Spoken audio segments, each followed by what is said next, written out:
Karibu sana, mimi naitwa Dr. Chris Mauki. Kama ni mara ya kwanza kuingia katika channel hii, basi like and subscribe. Karibu katika kuwa member katika familia hii kubwa. Naomba nikusaidie vitu vichache kama wewe ni mfanyabiashara. Lakini naomba nikuulize, je, wewe ni mfanyabiashara? Je, wewe ni mtu ambaye unauza na kununua, unauza huduma au unauza bidhaa? Kama wewe ni mfanyabiashara au unatamani kufanya biashara, naomba uzingatie mambo yafuatayo. Na haya mambo nimejifunza kutoka na yaita Moses Method au kanuni za Moses, kanuni za Musa yule wa kwenye Biblia. Na nimejifunza kutoka kwake katika vitu ambavyo alikuwa anafanya wakati anaongoza wana wa Israeli, ambavyo vinaweza vikamsaidia mtu yeyote ambaye ni mfanya biashara. Moses alikuwa na baba mkwe wake anaitwa Jethro. Alipotaka kata tamaa ya kazi, kuna vitu ambavyo Jethro alimshauri. Sasa Moses Method au method ya Moses inanipa vitu vitatu vya kukushauri kama wewe ni mfanya biashara. Namba moja, epuka kuwa center ya kila kitu. Epuka kuwa wewe ndio kila kitu katika biashara yako. Yaani wewe ndio unafanya maamuzi, unatenda, unafanya, unachukua hichi, unachukua kile.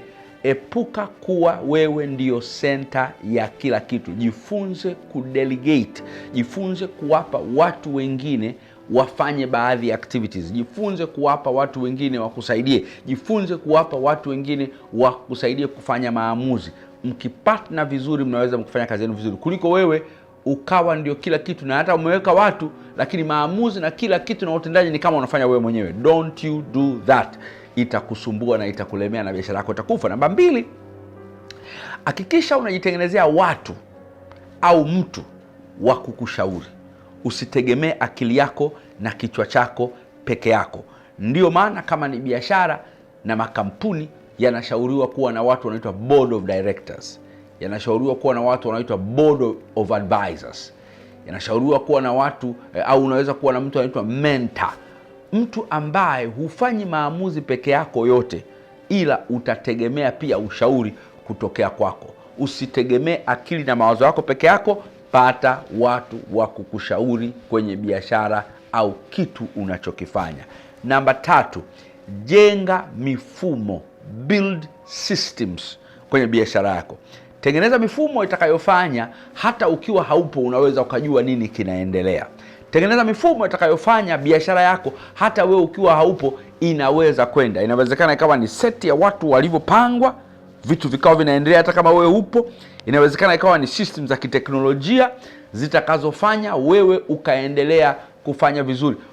Usiajiri tu, ajiri watu smart ambao wanaweza kuendeleza vision yako hata wewe upo. Wanaweza kuwa system ya biashara yako. Usioperate biashara yako kama single person, operate biashara yako kama system. Vitu viende hata kama wewe unaumwa au wewe haupo.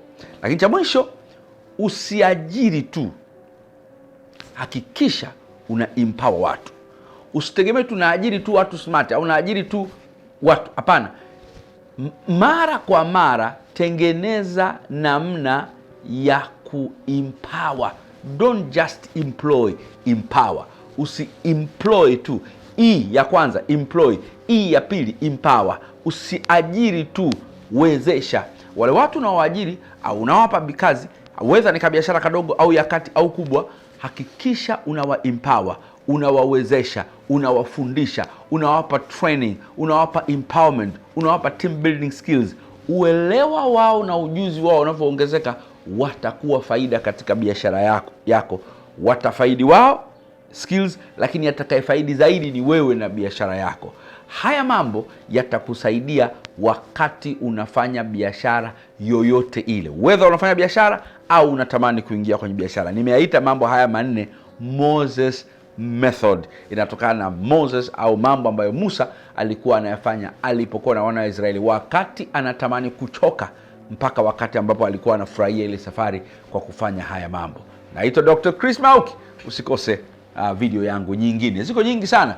Chukua moja, click, tambaa nayo. Asante sana.